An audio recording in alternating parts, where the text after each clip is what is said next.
Welcome to the Lighthouse Financial Advisors Money Over 50 podcast with Dallas Davison and Michael Hogue. This information is general in nature and does not take into account your objectives, financial situation or needs. Therefore, you should consider whether the information is appropriate for you and your personal circumstances. If you require personal advice, please contact Lighthouse Financial Advisors. Here are your hosts, Dallas Davison and Michael Hogue.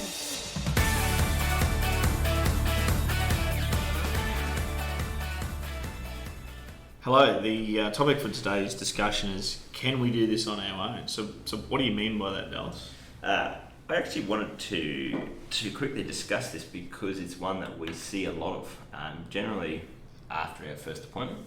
In some cases, the discussions we have around in that first appointment are generally a bigger picture of, okay, we need to get you guys making these contributions to super, we need to change this investment strategy of your super fund all roll over to a different fund. We need to be making these repayments of your home loan.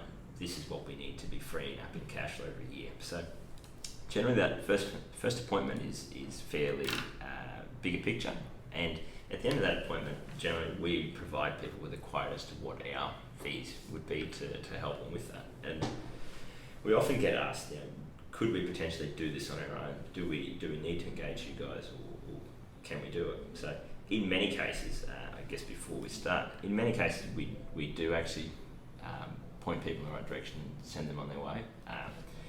If someone's situation is very simple, there isn't a huge amount of value that we can add, or we don't feel that the value that we can add is going to be more than the fees that we would have to charge to work with that person, we would just send them on their own and try and point them in the right direction of things that they need to go and do. But it does happen sometimes that obviously different people value different things, and so we may have two lots of clients that come in that we propose to do the same work for and charge the same fee.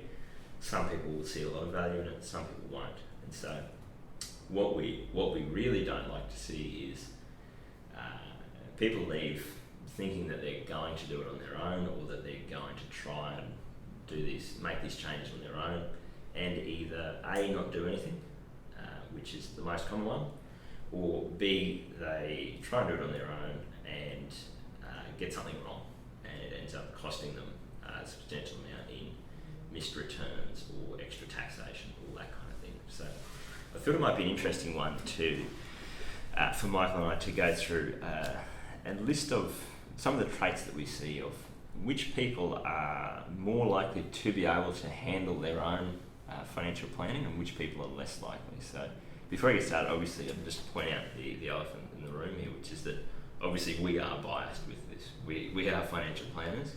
We get paid to work with people on an ongoing basis. So our incentive is we see that our fee is of value to most people, or to many people that are in our sort of target market. But I think that we can sort of take a step back and be objective here about this and look at who probably needs our help the most and who needs it the least. So, Michael, I guess, are there any traits that you can sort of think of at the top of your head of people who are least likely to be able to handle their own financial plan or their own retirement plan? There's quite a few. So there are people. We talk a lot about people that are experts in their own field as common clients for ours, because generally those people are time poor. Yeah. So they because they are a master or an expert in what they get paid for. They're time poor. They actually don't want to dedicate the time to do this. So that's another good point. They actually don't want to dedicate the time to learn a new trade. And that's, I guess, a part of that with the time component is we were speaking about this just before, is that it's not just a matter of the time to do the research initially and work out how to all these different things working together. It's an ongoing process of education, and like you say, for people that have the time and are willing to do that and keep up to date with all those changes, then they are more likely to be equipped to do that. But for many of our clients or people that we see in their 50s, as you say, they're experts in their field. They're normally at sort of their prime capacity or prime value that they're adding in their workplace. So they've spent 30 years doing something, they're the expert in that. It's normally inefficient, as you say, for them to go and learn another trade, which is effectively what retirement planning is there, is to, they would be better equipped to, if they are time poor, which many of those people are, it's probably not the best use of their time is to go and do the research and learn about all those different things. The analogy that I'd probably use is if I go back to, for a brief period of time, a long time ago, I played rugby league professionally, and I worked with a nutritionist, and we had check-ins every 6 weeks with the nutritionist, and I got two main benefits out of that. Now, mind you, I knew what to eat. I knew what I should be eating, and there was plenty of research and available material on what I should be eating to actually to be in the right condition.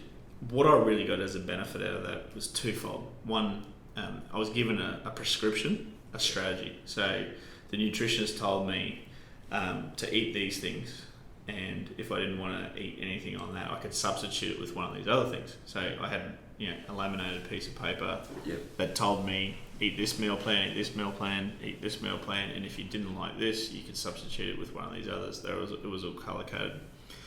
That was a huge benefit, because being time poor, it was just really easy to shop for those things. In addition to that, there's a tremendous value that I got out of needing to check in every 6 weeks. Now, every 6 weeks was on the scales to be weighed, and also the skin fold calipers would come out, which don't lie. So they tell you exactly what your body fat percentage is. So me knowing that I had to check in, it just helped keep me focused. So I was motivated enough, but it's really easy to deviate. And accountability is the word. Accountability. You use a lot. Accountability. And that's exactly right. Is that, as you say, there's a component of a lot of the work that we do with people is, like I was saying there, the time of doing the research and learning all the new things. There's a component of that and that technical knowledge, and then there's also just a component of people knowing what they should do and whether they're sticking to it, and whether they are actually taking those steps and following the prescription effectively. And that's something that we try and do in particularly our review appointments with our clients, is to have them leave with no more than 3 things. Okay, here are your 3 things that you need to go and do. Change this loan repayment to this. Do this. So anytime we've got more than 3 things for those people to go and do, we normally need to step back in and try and work out what we can do differently there. So that's another great example there of something where, if you're people who are least likely to be able to handle it on their own, I would say that people who have in the past shown that they're not great at sticking to a plan or sticking to a budget or something like that. So so there's the discipline part that clients of mine tell me we get tremendous value out of you holding us accountable. And then secondly, there's the strategy part. So you can, the research is available, the material is available for people to do their own research, but a lot of the strategy and the tax planning, the tax minimisation, all of those types of things that we look at, it's very hard to pick that up by reading the legislation, and to not get at least one important element of that correct. So to put it into 2 main things, I believe that many of our clients see value in the strategic prescription, if you like. So do this, and this, and stick to it, because knowing all that we know, this is going to be the best diet for you.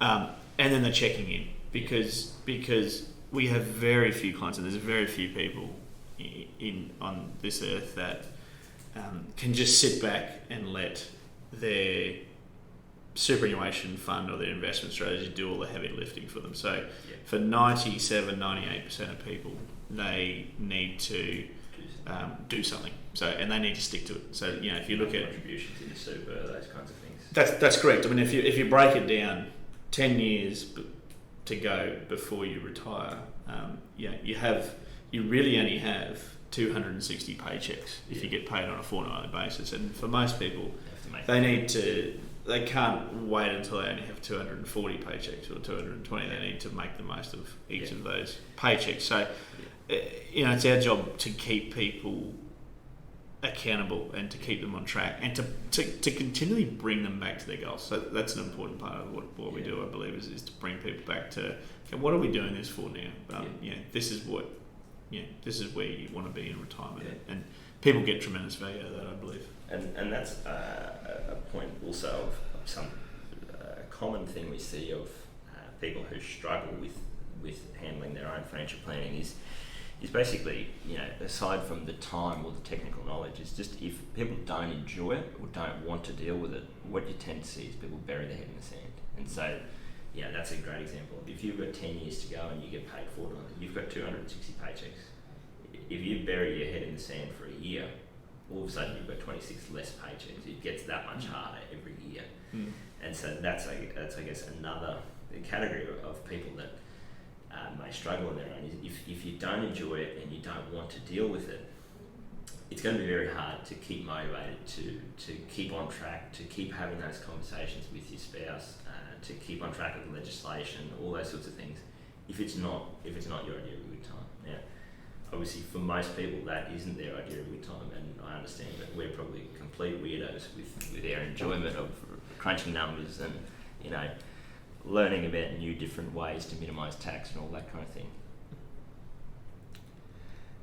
You touched on the couples, and that triggered my mind for something something that we hear quite often is that couples say to us that we've actually been really good in getting them on the same page. Yep.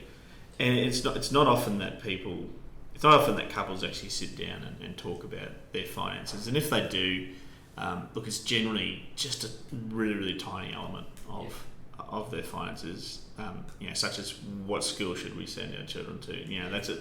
That's a tiny element because you'll find that there'll be a cost differentiation. So that tends to be the extent of the financial planning conversation. So it's one that it's interesting, like you say. It tends to be something that couples often talk about, shared expenses, or should we buy a new car? Should we, what school should we send our kids to? Those sorts of things. They don't tend to talk about shared goals as much. So it's less likely that you have a couple sitting there and going, hey, where do we want to be in 10 years' time? Are we on track to be there? What do we need to do?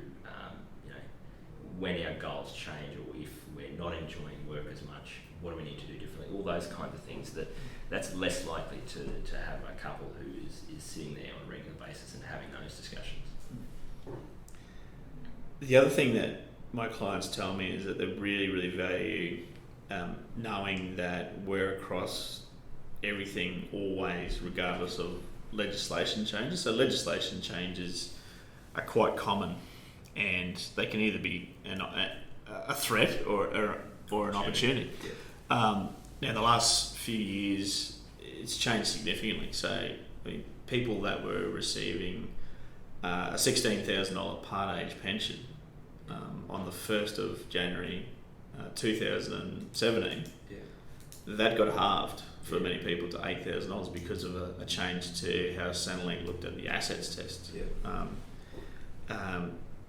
You were able to put, only not so long ago, $50,000 each into your superannuation fund and claim that as a tax deduction.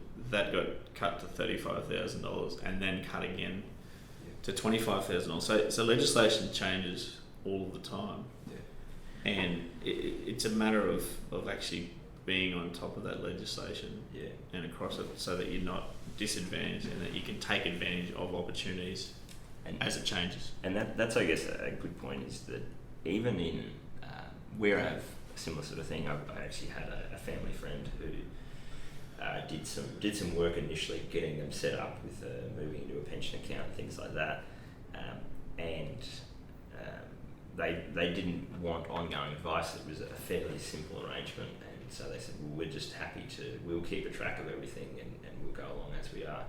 And a year later, they basically got back in touch with me and asked me to take over as the advisor on that account, because they just weren't confident and comfortable that they were on top of everything that was changing. And it was actually something where in that year nothing had actually changed. They didn't have to do anything different. There wasn't any changes that had affected them. It was just that every time they saw another headline saying about a change to super or a change to tax, they would constantly have to try and run through their situation, understand how this new legislation affected them, what they needed to do differently, all those kinds of things. And so they basically they came back a year later and sort of said, we want to outsource that worrying to you. We want you to have to worry about it, and you can stress about it, and you can let us know if there's anything that we need to do differently. And that's been a great arrangement since then. I have a review with those guys once a year for about half an hour, and pretty much they're dream clients, and they get a lot of value out of that, because they just know that anything that comes up, I'm taking care of it from our end. Yes, and I mean, to be fair, I imagine these clients don't want to be sitting down with you any more frequently than that, because exactly right. They actually want to live their lives, and they just want to know that you're across it. Exactly. You can obviously give them the executive summary. Yeah. Once every 12 months, or, in some years it'll be once every 3 months, because the legislation will change and something in their life will change. That's right, and that's happened a couple of times where I've had to proactively contact them and say, hey, this is what's different. Centrelink has changed their rules. These guys are retired, so it affects them with that. Those sorts of things. But that is something that people who are, it's not even so much least likely to be able to do things on their own, but least willing to do things on their own, is that a lot of people get value out of being able to outsource that concern to us and not having to keep a track of how those rules are changing over time.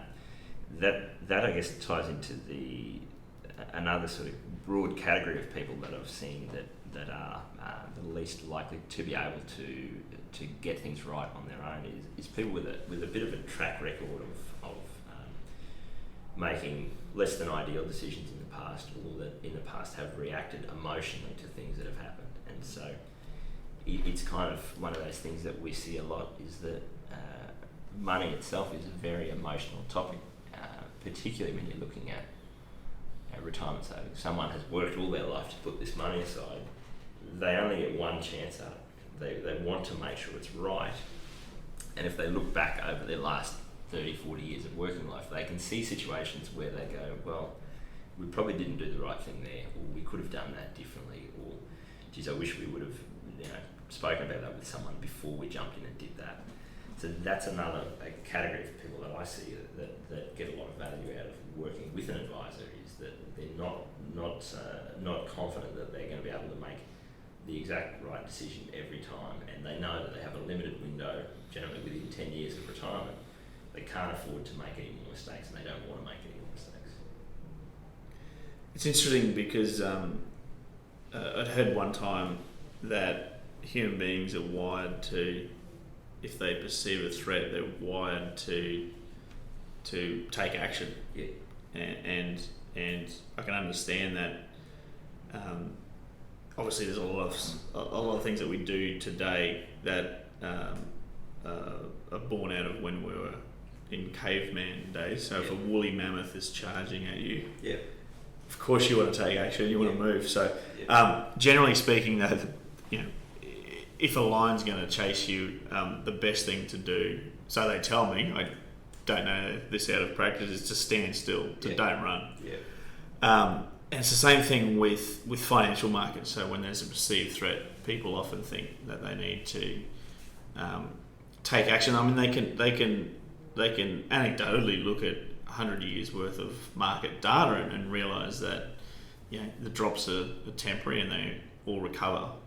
But right at that very moment in time, they are compelled to actually take action, when the best thing they can be doing is just simply doing nothing, just writing it out. I've had that's a great analogy. I had a very similar situation when my father and I went on a safari in Africa, and we're sitting in the Jeep, and a lioness walked past about a metre beside me. And it was exactly that situation where I knew that the right action was to sit there and not move, and don't do anything, don't move, don't shift, don't do anything. But I can guarantee that if I wasn't sitting there with the park ranger right next to me telling me not to move at that moment in time, I would have been much more likely to panic, jump out, go and do something crazy, because you're a metre away from a lioness that is on the hunt. So it's exactly that situation where sometimes what you actually need is not just the knowledge of what do I need to do when this happens, but you need someone there with you that you trust and can rely on their advice at that moment in time. It's a great analogy. I'm trying to picture this. So wrapped up in, so the park ranger's telling you, don't do anything, don't make a move. Yeah. And inbuilt into that, I imagine you would be thinking, this guy has seen this before. Yeah. 100 times. Yeah. 1,000 times. Yeah. So you took their advice. Exactly right. Yeah. If it would have been another tourist telling you that. Yeah. I would have been grabbing him, throwing him at the line and running the other way. But that's exactly right. That's I think something where a financial advisor that you can trust, that you can rely on, is a useful thing for a lot of people. Is not only is it the advice that you're getting at that moment in time, it tends to be that it's coming from someone who has seen it before and who has, this is what they do for a job. As we say, this is a trade that they have. They do this day in, day out. They know how to deal with these things. So, we see that on a smaller scale when clients change jobs, for example. It can be a stressful thing of, someone will ring you saying, I've quit this job, I'm moving here, I don't know what do I need to adjust, what do I need to change. And because we see it day in, day out, it's a very simple, very easy process to break down the component parts of, okay, what do we need to do based on those changes. And normally by the end of that phone call, they're much more comfortable about the fact that they're on track. There may well have been things that they knew they needed to do, but in a moment of stress or in a moment of high volatility, they're more likely to make a poor decision. So wrapping up. Basically, there's a as we said, we are biased. We are financial planners. We get paid to work with people on an ongoing basis. But interesting enough, though, I'd like to point out that there's nothing less satisfying than actually working with people who don't follow our plan. Yep.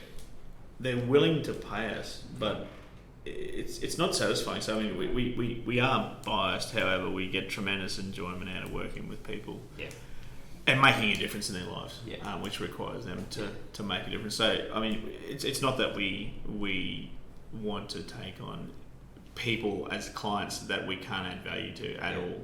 And that's a good point.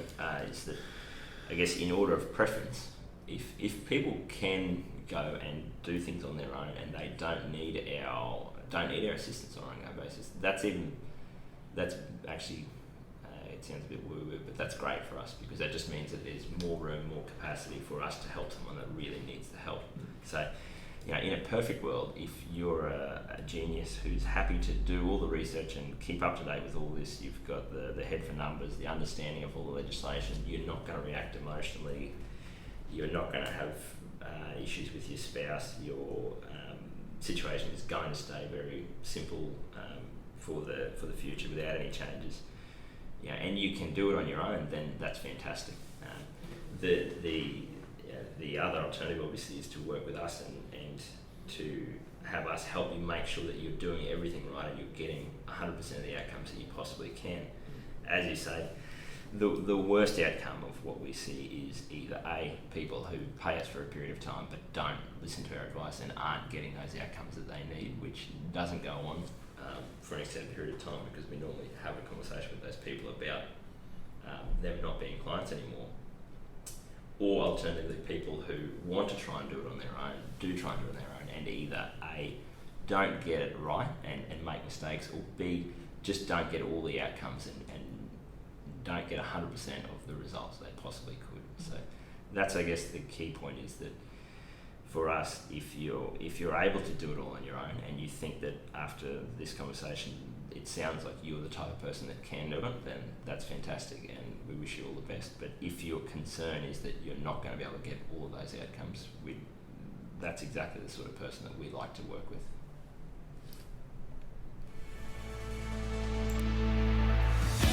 Thank you for listening to the Money Over 50 podcast with Lighthouse Financial Advisors.